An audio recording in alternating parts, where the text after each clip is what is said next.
It was the bells that began it, though they had no reason to. Christ Church has always known how to temper its music, a measured tolling that rises no higher than the pale stone walls can bear, a sound that folds itself into the rain-soaked quadrangle like a memory of voices already gone.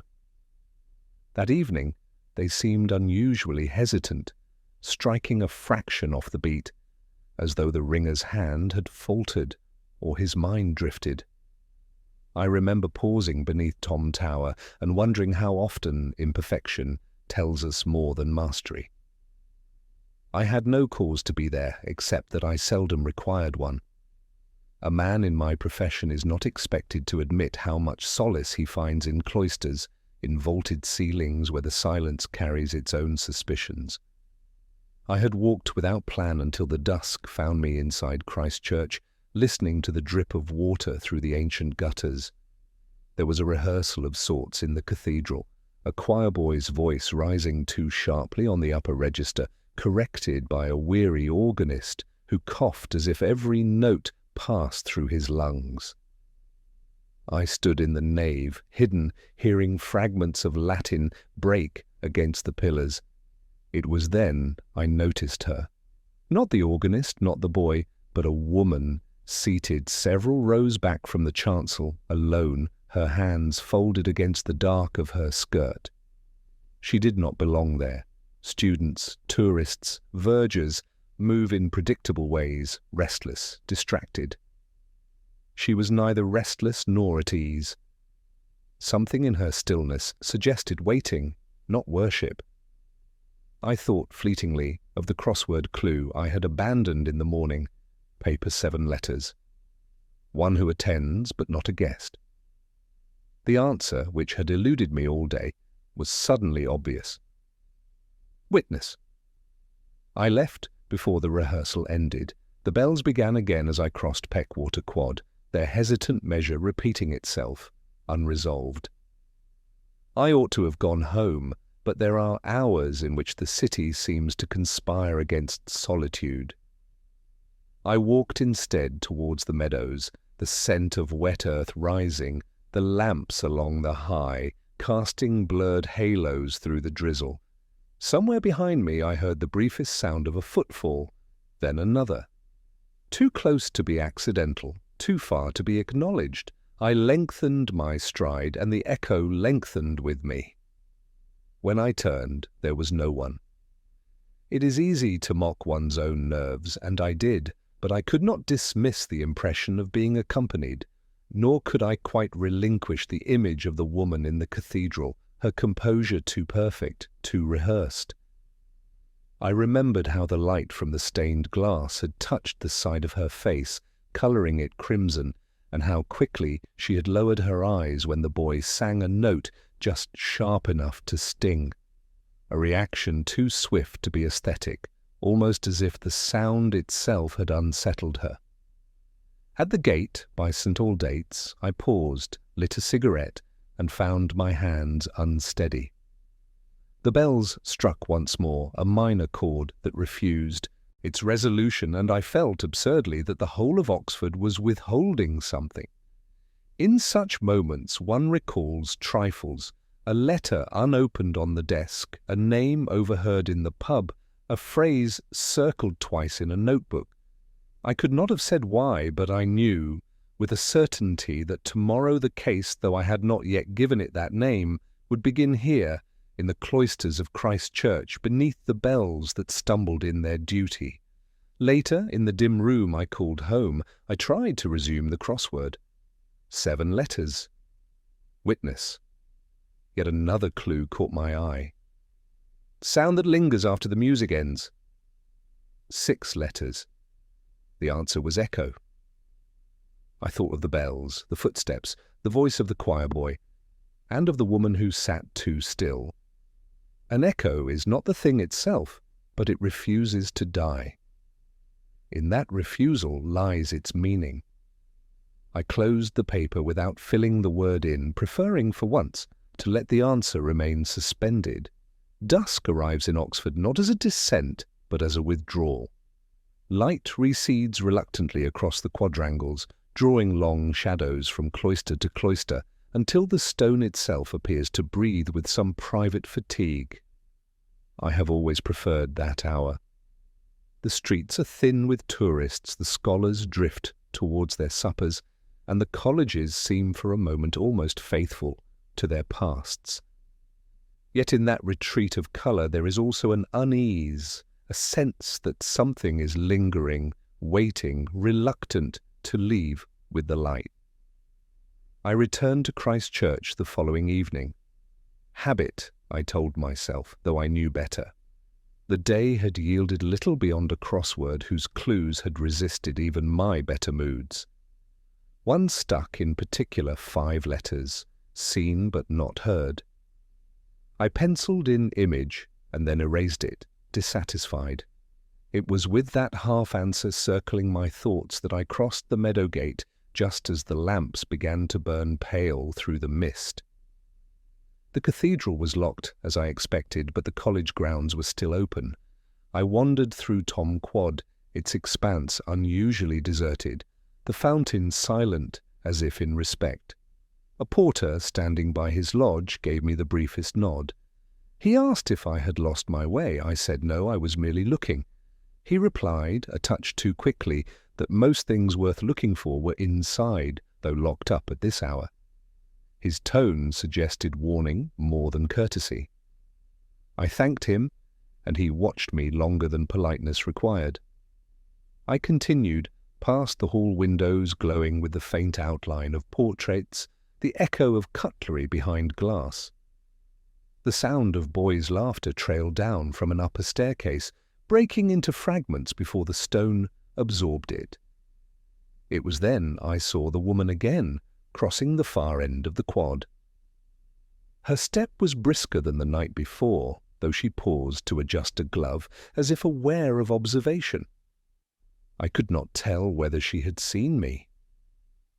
She vanished beneath the cloister arch, her figure merging into the lamplight with unnerving speed. I hesitated. One does not follow strangers in a college court without raising questions, and yet the thought of letting her go seemed an abdication.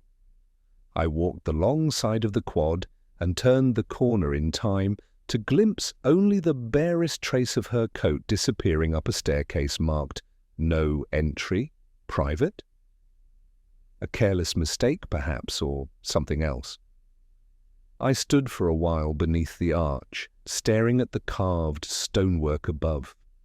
The rain was beginning again, soft at first, drumming on the flagstones in irregular rhythm. I should have left. Instead, I lingered, listening.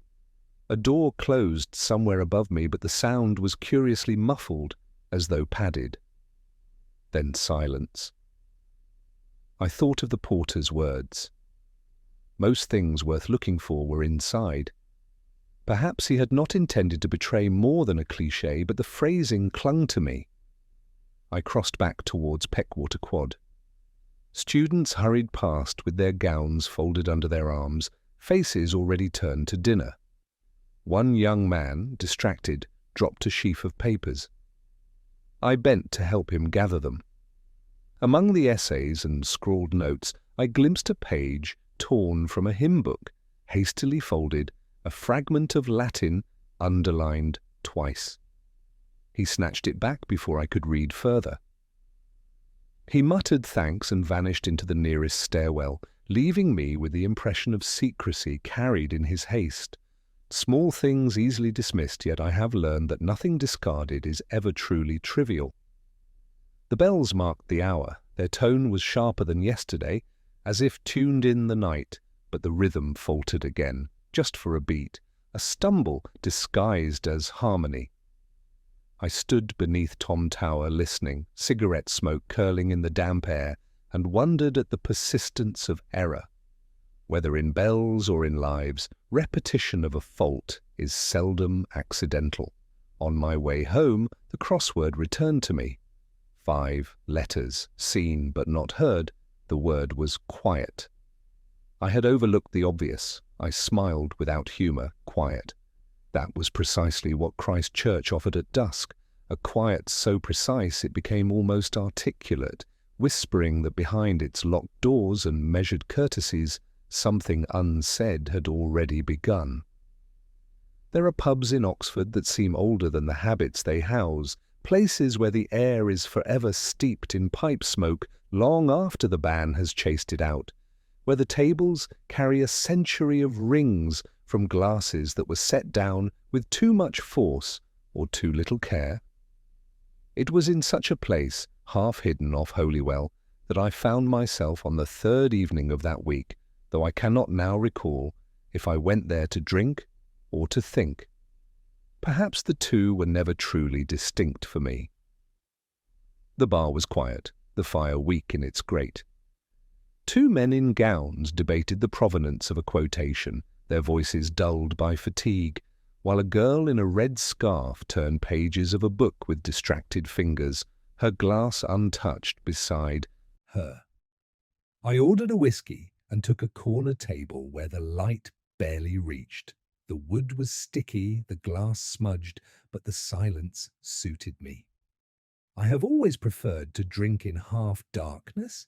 There the mind rehearses its puzzles with fewer interruptions. I thought of the woman in Christchurch, the porter's unease, the boy with the folded hymn page, 3 fragments without a frame.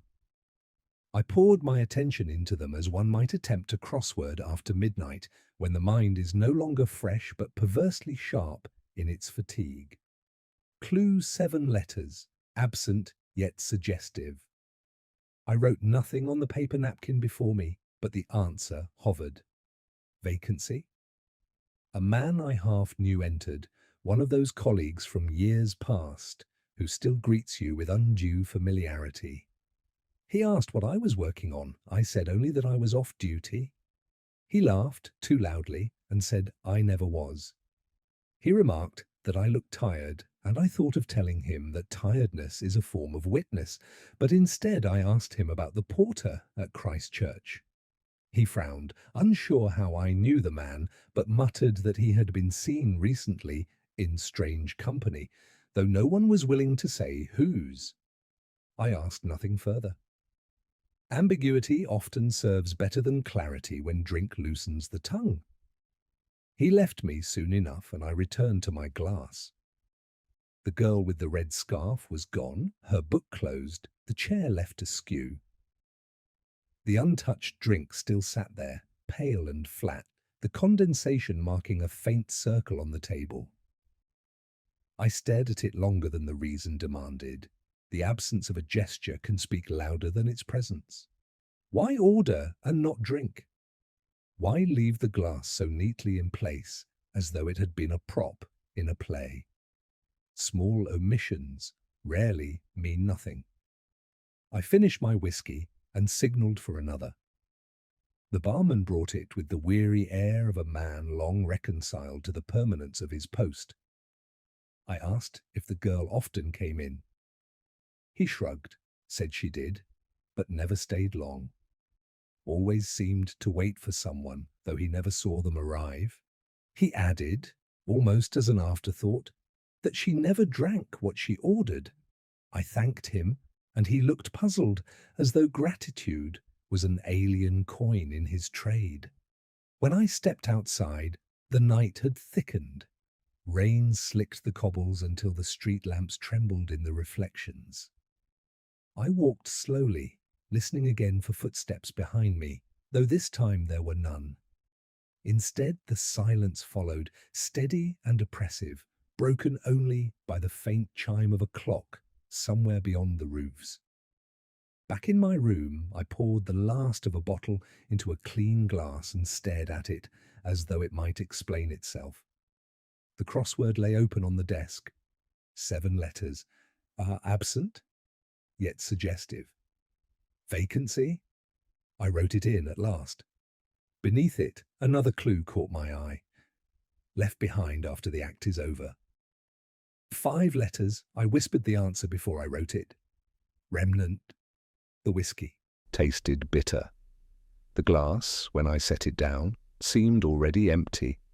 I could not have said why, but I knew with weary certainty that whatever it was would turn not on what was present, but on what was left behind.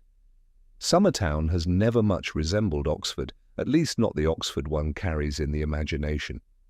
It lies far enough north to feel suburban, with rows of semi-detached houses, small shops displaying their fruit in crates, the occasional estate agent's window brightened with promises. Yet even there, beneath the neat façades, a certain tension breathes.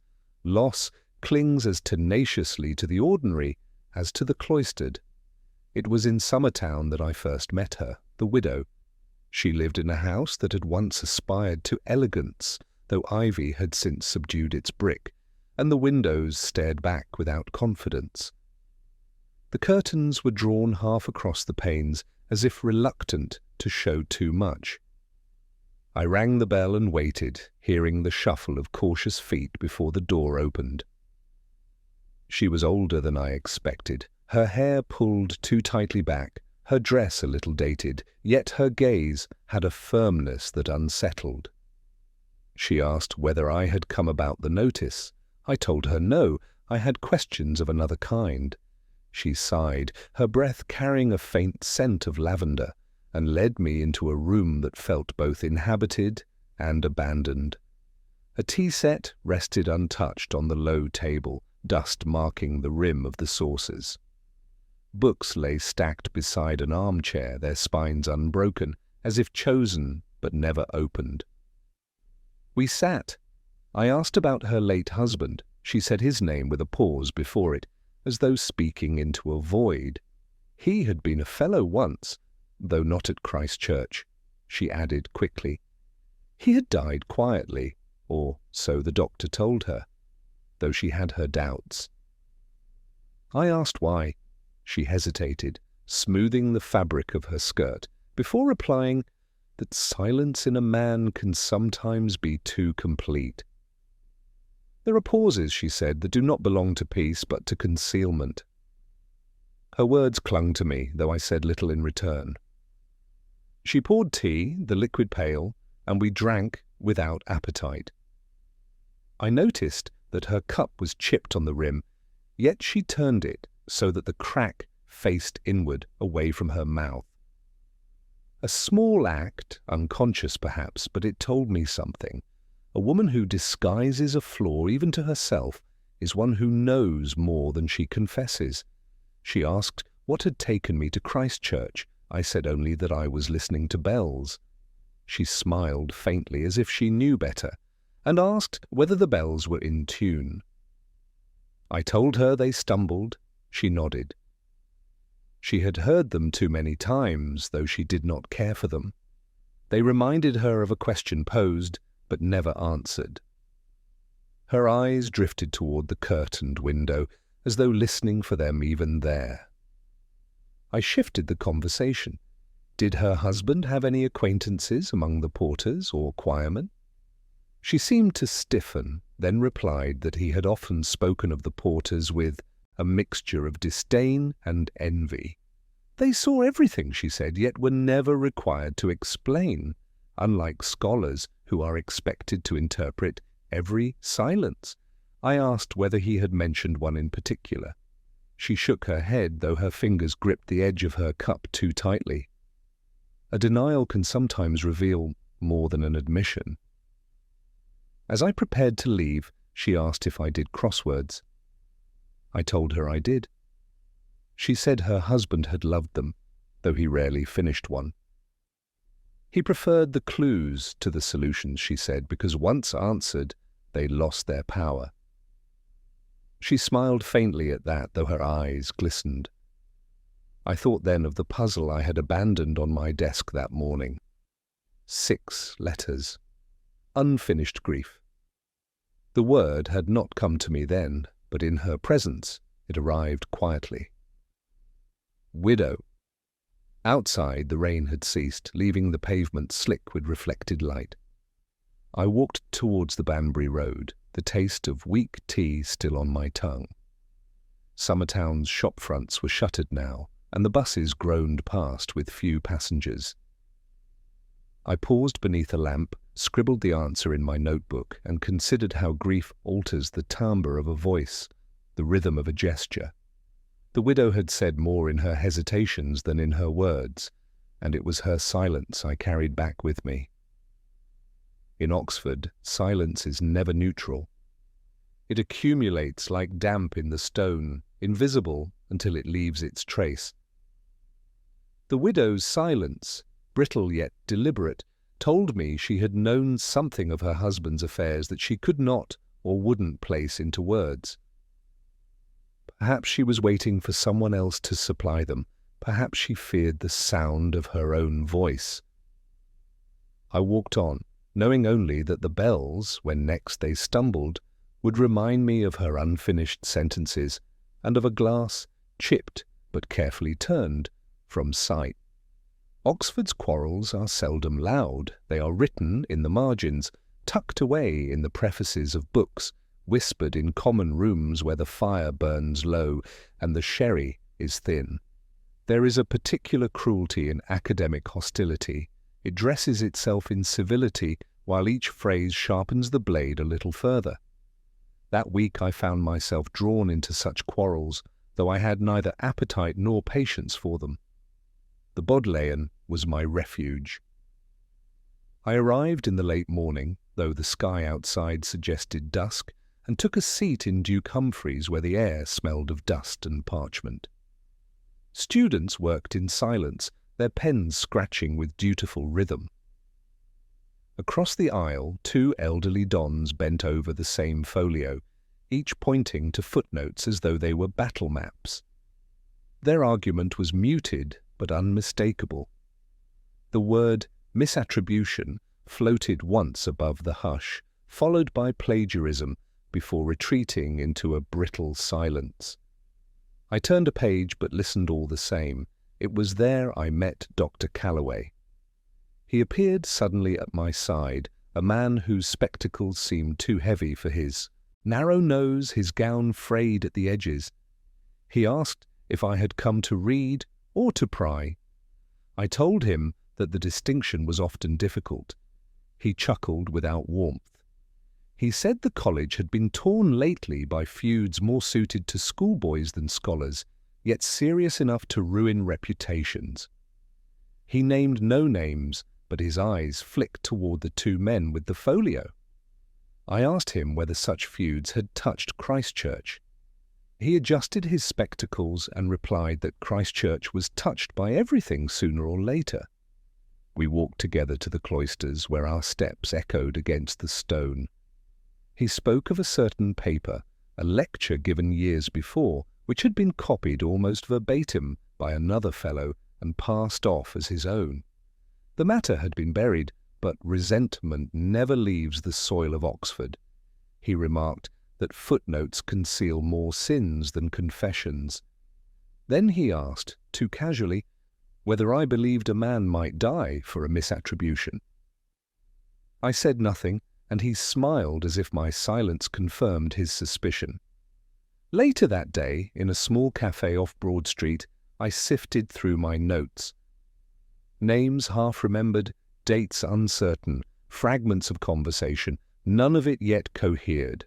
A crossword lay abandoned on the next table, the grid penciled in with hesitant strokes.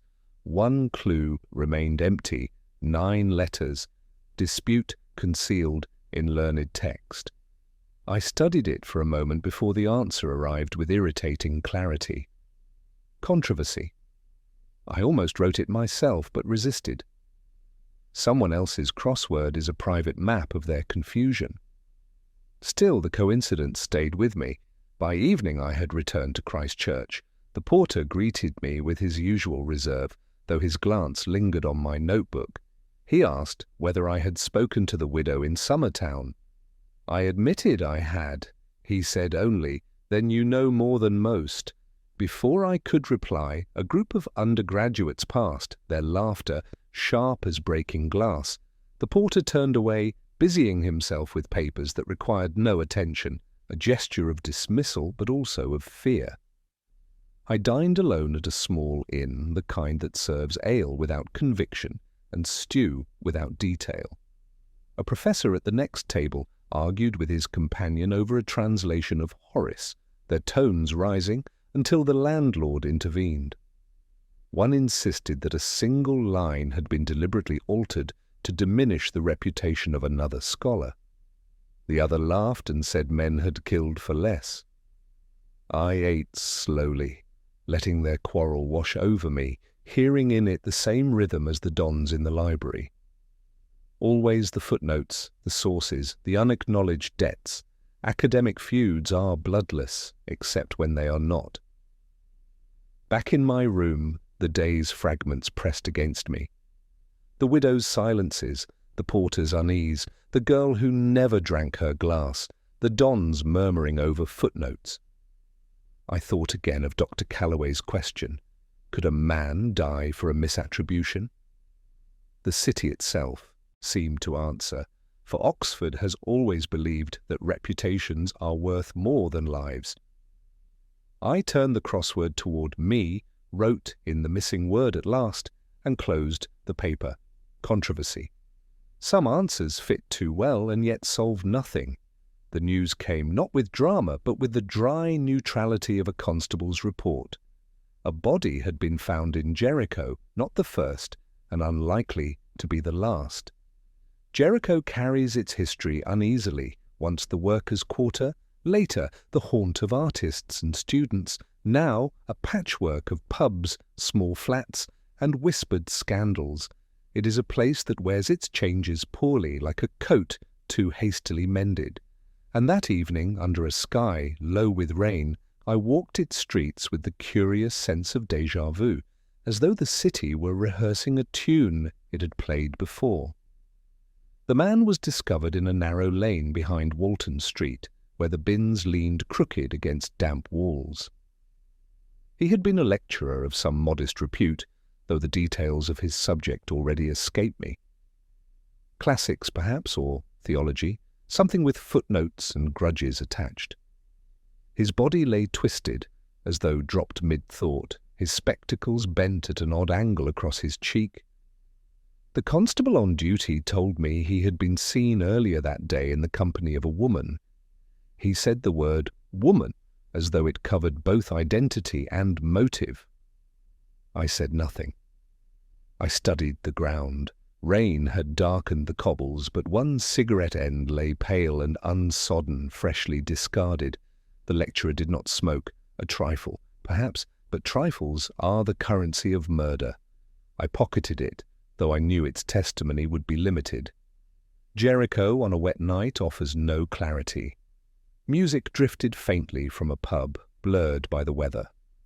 A couple argued beneath an awning, their voices tense but hushed, as though quarrelling in public required a mask of restraint. I left the constables to their measurements and walked slowly toward the canal. The water was high, carrying with it fragments of wood and paper, and the lamps along the towpath quivered on the surface. A swan moved ghost-like across the current, indifferent to the day's additions to human sorrow. Back in the station, the atmosphere was one of weary routine. Reports were filed, phones rang, tea cooled in mugs untouched. I sat at my desk and unfolded the crossword I had abandoned the previous night. A clue stared back, 6 letters, repeated misfortune. I tried injury, then mishap, before realizing both were too clumsy. At last the answer came, double. I wrote it without satisfaction. A second death in Jericho. The clue had been answered by the city itself. Later I questioned a barman who claimed to have seen the lecturer. He insisted the man had ordered whiskey, but left it untouched. The detail unsettled me, for it echoed too neatly the girl in the red scarf, her glass forever full. Drinks poured, but not consumed, like lines written, but never read. I asked whether the lecturer had been alone. The barman hesitated, then admitted a woman had joined him briefly. He could not describe her except to say she wore gloves. I pressed no further. Too much insistence breeds invention. As I walked home, the bells of St. Barnabas rang the hour, Their metallic clang carried strangely through the drizzle, harsher than Christchurch's faltering chime. I thought of the widow in Summertown, of Calloway's question about dying for a misattribution, of the porter's unguarded remark. The fragments shifted like loose stones beneath my feet. Nothing yet aligned, but the pattern insisted on its existence. Back in my room, I poured a glass, sat by the window, and let the rain write its own commentary on the glass. 2 deaths now, and both with echoes of silence, an untouched drink, a withheld word, a glass turned from sight. I opened the crossword again. Another clue waited 7 letters. Answer withheld. The word surfaced slowly, inevitable. Silence. I closed the paper and sat in the dimness. Silence, yes. But silence is never empty. It is layered, deliberate, sometimes deadly. In Jericho that night it had claimed another. Jericho had left me weary, though not with the weight of sorrow so much as with the familiar bitterness of repetition. A second death echoing the first, and yet offering little that was new. Too much symmetry in a case is often misleading. That evening as I crossed the High, I felt the tug of a pattern forming until I reminded myself how often the pattern proves itself false. A case is like a crossword grid.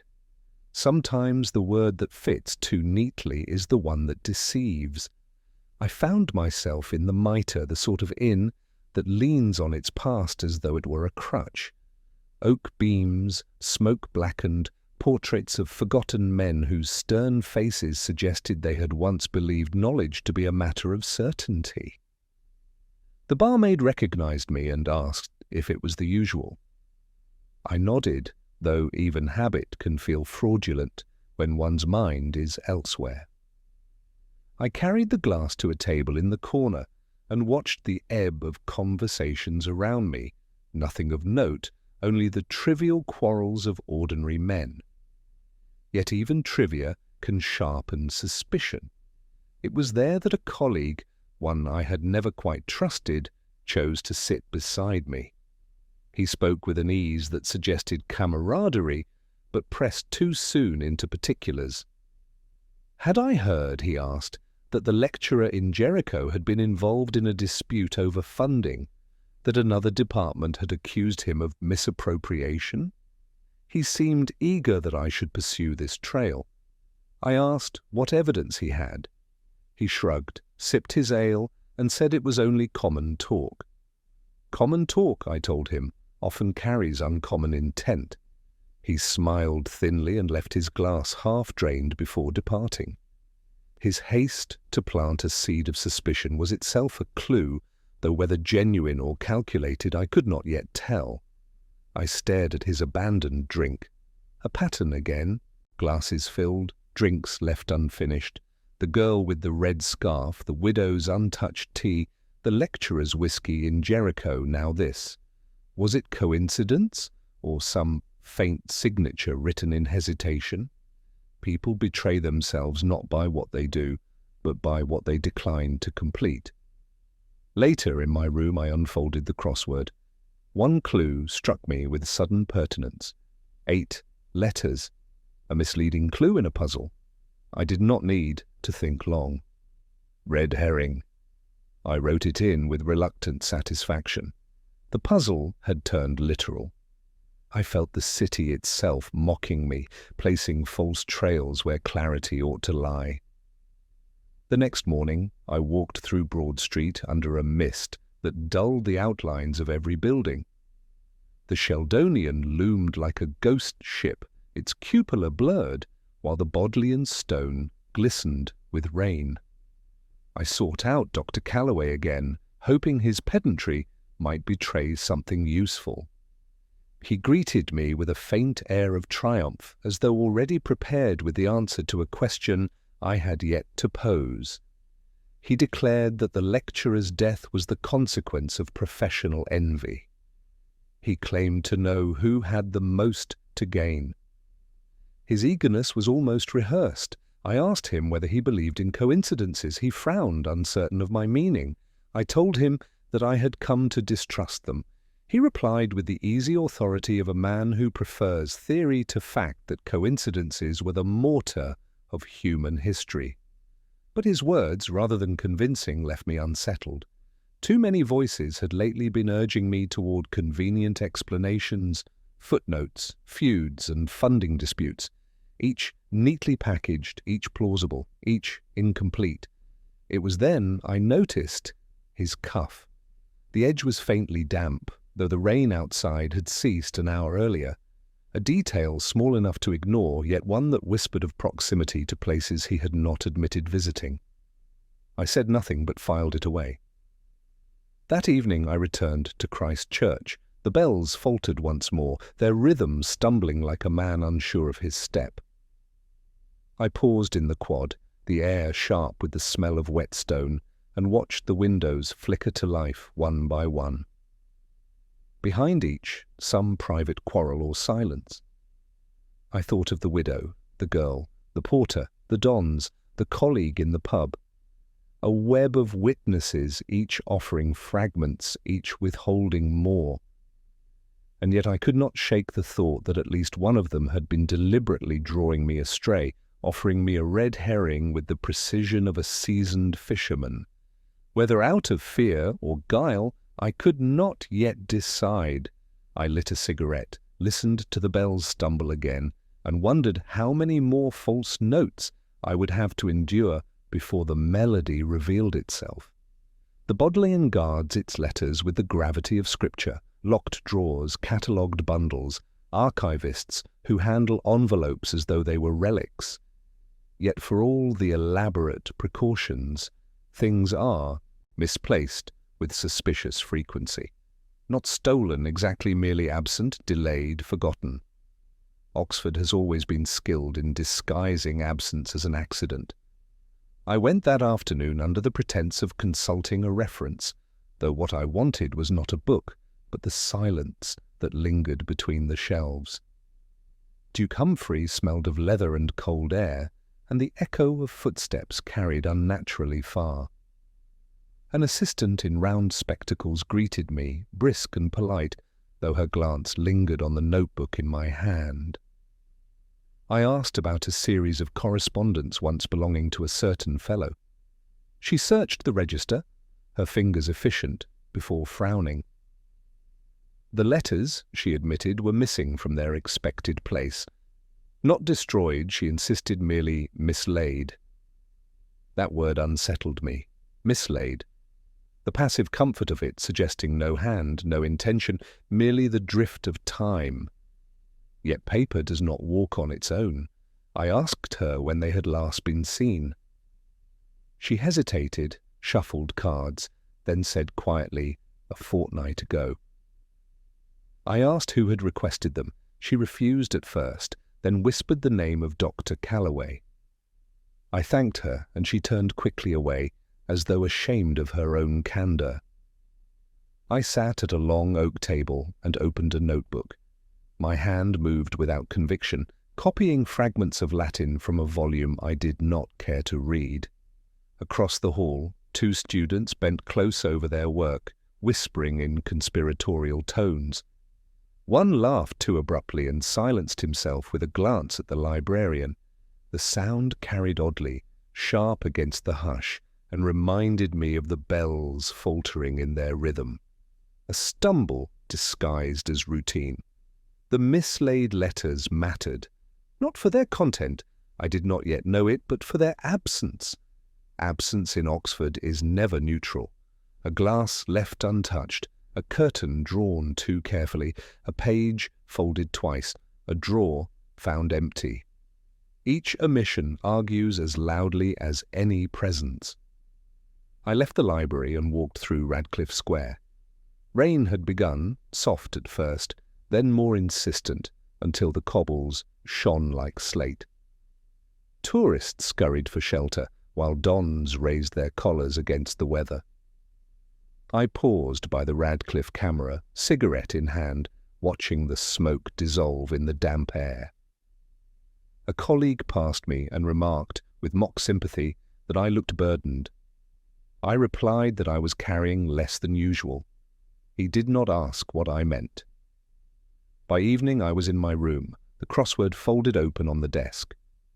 One clue had troubled me all day. 7 letters, lost yet not forgotten. I tried vanished, then missing, before realizing the answer was the very word I had carried with me from the library. Mislaid. I wrote it in slowly, the pencil pressing harder than I intended.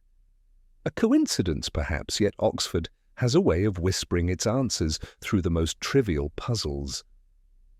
The telephone rang. The porter's voice, rougher than usual, told me someone had been asking for me at Christ Church. A woman, he thought, though she had not left her name. She had said only that she carried papers I would want to see. I asked if she had left them.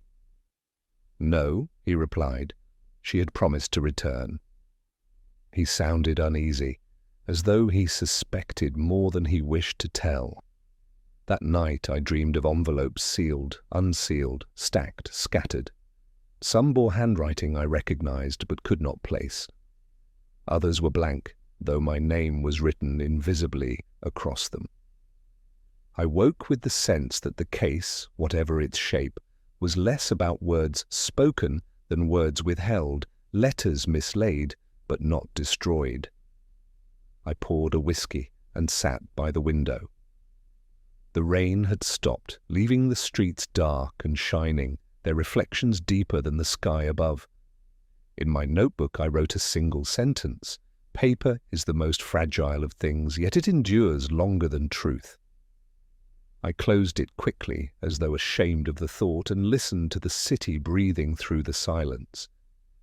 The senior common room is a theatre of quiet pretense. Politeness masks rivalry, courtesy disguises envy, and every decanter on the sideboard bears witness to grudges long rehearsed. I had been there before, many times, though that evening it felt less like an invitation than a summons. The lamps glowed dimly against dark wood, portraits of dead benefactors frowned down, and the fire worked half-heartedly to warm a space already chilled by suspicion. A handful of dons sat scattered in their habitual positions. One leaned too far back in his chair, feigning indifference. Another tapped his fingers against the armrest, the rhythm betraying nerves. The steward offered me a glass of port, and I accepted. It was thin, oversweet, but the ritual mattered more than the taste. I sat in a corner where I could watch without appearing to. The conversation drifted from publications to politics, each remark cautious, as if every word might later be footnoted and used in evidence. Dr. Calloway was present, his spectacles glinting as he bent over a paper folded too carefully. He looked up once, and our eyes met just long enough to confirm that both of us knew more than either was prepared to confess. He remarked loudly to a colleague that scholarship was wasted on those who mislaid their sources. The word mislaid struck me like an echo. I remembered the missing letters in the Bodleian. He knew I would notice. Perhaps he wanted me to. At the far end of the room, a quarrel simmered. Two dons disputed the attribution of a passage from Aristotle, their tones brittle, their smiles tight. One accused the other of deliberate error. The accused laughed softly and replied that error was inevitable when the text itself was corrupt. Their words hung in the air like smoke, and I thought again how Oxford quarrels are rarely about meaning but always about possession. Who owns the words, the idea, the credit? Who owns silence? I asked, with studied idleness, whether anyone had seen the late lecturer from Jericho in the weeks before his death. An uncomfortable hush followed. Then one voice admitted he had been present at high table not long ago, though distracted, his eyes fixed on some private calculation. Another recalled him leaving early, declining his port, a gesture so unusual it deserved remembrance. The declining port in this room was almost a declaration. I stored it away with the others, the untouched glass, the unfinished tea, the drinks that testified by absence. The steward replenished my glass. I declined. He looked at me strangely, as if noting the pattern himself. A small deduction, perhaps, but I felt it sharpen. The guilty do not always conceal. Sometimes they overperform the ordinary. The innocent forget to finish a drink. The guilty make certain they do. One don, quieter than the rest, leaned toward me. He asked if I enjoyed crosswords. I admitted I did. He smiled faintly, as though pleased to have discovered a shared weakness. He said that a crossword was like a common room quarrel, half the clues designed to mislead, the other half so obvious you mistrusted them. He asked if I had solved the clue for false lead. I told him I had, and wrote it in only the night before. He chuckled without sound, his eyes drifting toward Calloway before returning to his port. The clock chimed the half-hour, chairs scraped, papers folded, farewells exchanged with practiced civility. I lingered until the room thinned. Calloway left without looking back, though his damp cuff haunted me still. The quarrelling dons continued to mutter as they walked out, their shadows stretched by the firelight.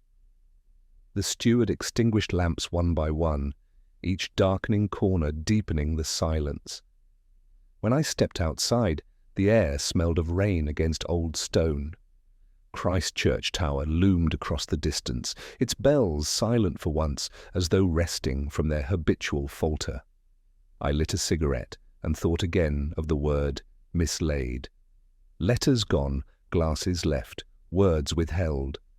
Oxford's common rooms collect such fragments, as if the city itself conspires to scatter clues like crumbs. I walked slowly home, my coat heavy with damp, knowing the trail I followed was both deliberate and deceptive, and that the answers, when they came, would taste no sweeter than the port.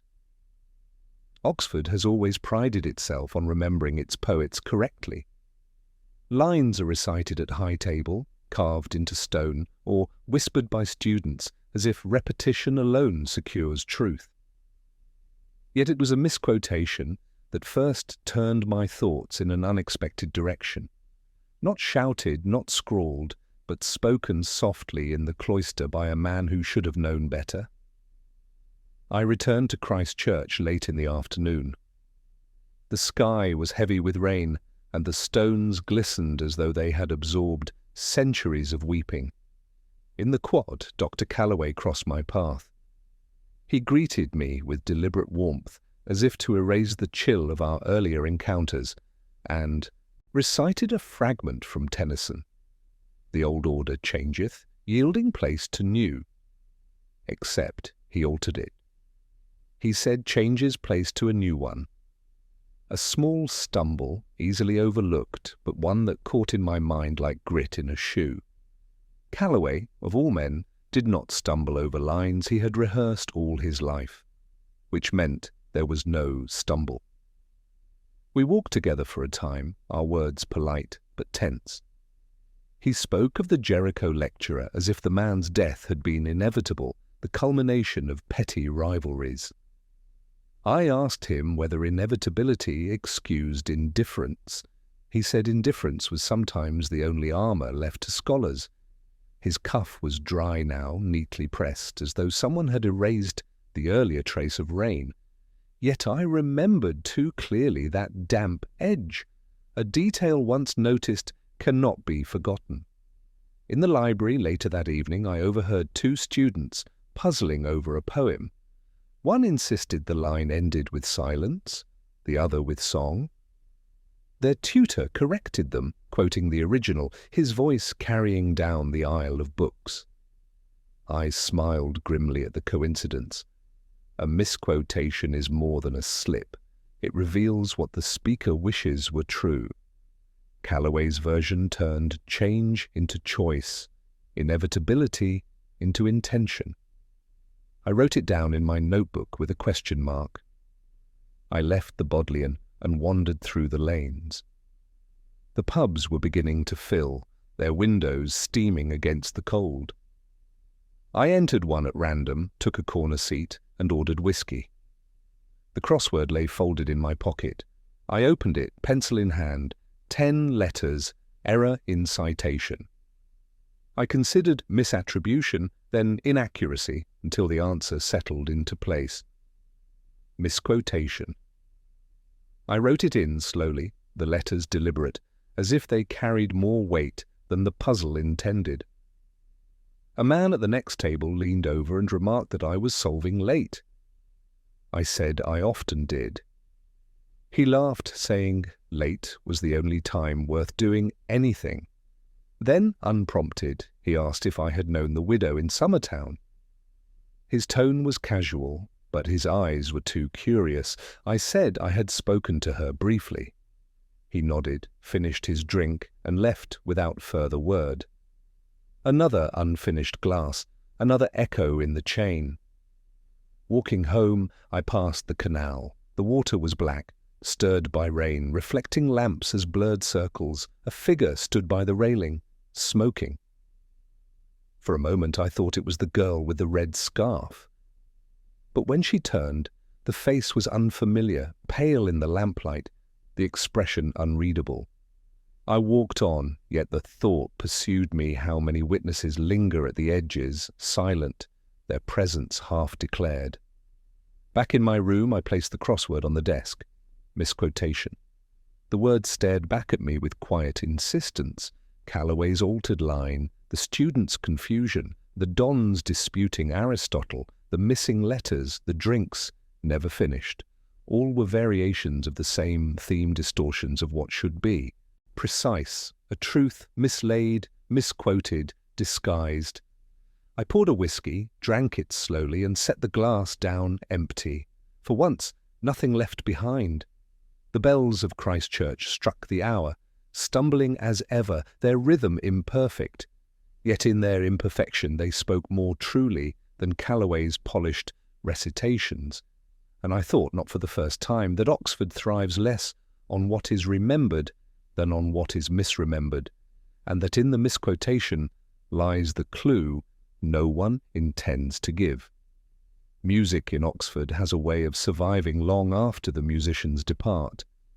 Notes cling to the stone, echo in cloisters, seep into the dust of lecture halls until even silence feels scored with invisible staves. That evening I found myself once more in Christchurch Cathedral. A rehearsal had ended, the choir boys dispersed, yet the organist lingered, coaxing a fragment of something mournful from the keys. A coda in minor key, tentative, unresolved, as though he were unwilling to let the music die entirely. I sat in the back pew, unobserved, listening. My thoughts strayed between the present and the accumulation of fragments gathered over those weeks, the widow with her chipped cup, the porter with his too hasty denials, the girl who never drank, the dons who fought in footnotes, Calloway with his damp cuff and his deliberate misquotation. Each piece of Oxford life is ordinary enough, yet none innocent. The organ faltered, paused, then began again, the minor key deepening. I thought of how grief too repeats itself until it becomes its own melody. After a while the organist noticed me. He closed the lid with a sigh and came down the aisle. He asked whether I enjoyed music. I told him that I tried. He said music was the only language Oxford had never succeeded in misquoting. Then with a curious glance he added that some silences are not holy but fearful. He left before I could ask what he meant, his footsteps fading against the flagstones. I wandered the cloisters. Rain tapped on the glass and the lamps along the passage shone dimly, their light broken by the leaded panes. My cigarette flared once, briefly, and the smoke curled upward like a question abandoned before it found its form. I thought again of the bells, their hesitant chime, their stumble in the measure. What is a coda but a repetition, a restating of themes that refuse to settle? Later that night in my rooms I spread out my notes. They looked like detritus, more than evidence of a half-burnt cigarette from Jericho, scribbled words in the margin of a hymn sheet, the memory of a damp cuff, a misquoted poet. I unfolded the crossword. One clue remained, 5 letters, ending in music, often mournful. The answer was obvious, almost insulting in its simplicity. Coda. I wrote it in and for once felt no satisfaction. Sometimes the answer diminishes the question. The telephone rang. The porter again. He said the woman had returned, the one with the papers.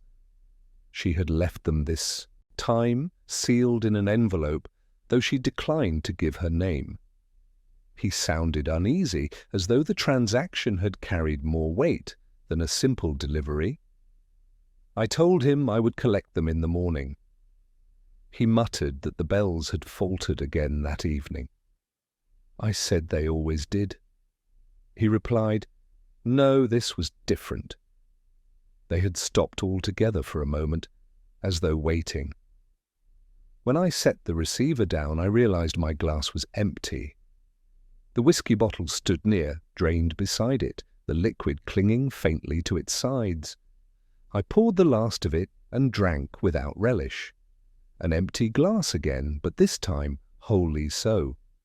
No remnant, no echo, only the absence. I stepped to the window. Oxford lay dark and damp beneath the half-light of the moon. The spire of St. Mary's pierced the mist, the Radcliffe camera glistened faintly, and the tower of Christ Church stood silent. No bells, no music, only the steady breath of rain. I thought of the widow's remark that silence is not always peace but concealment. Tonight it felt like both. The envelope waited at the lodge. Its contents could alter the shape of what I thought I knew, or prove nothing at all. I had long ago ceased expecting certainty from Oxford. The city thrives on ambiguity, on clues mislaid, on feuds disguised as scholarship, on echoes mistaken for truth. Perhaps that is why the organist lingered in his minor key, to remind us that endings are seldom resolutions. I closed the notebook, folded the crossword, and extinguished the light. The room darkened, leaving only the faint outline of the glass on the desk. Empty, waiting, unremarkable. Yet I knew, as I lay awake, that the coda had begun. Not the conclusion, not the solution, but the echo of themes unresolved, still weaving their pattern through the silence.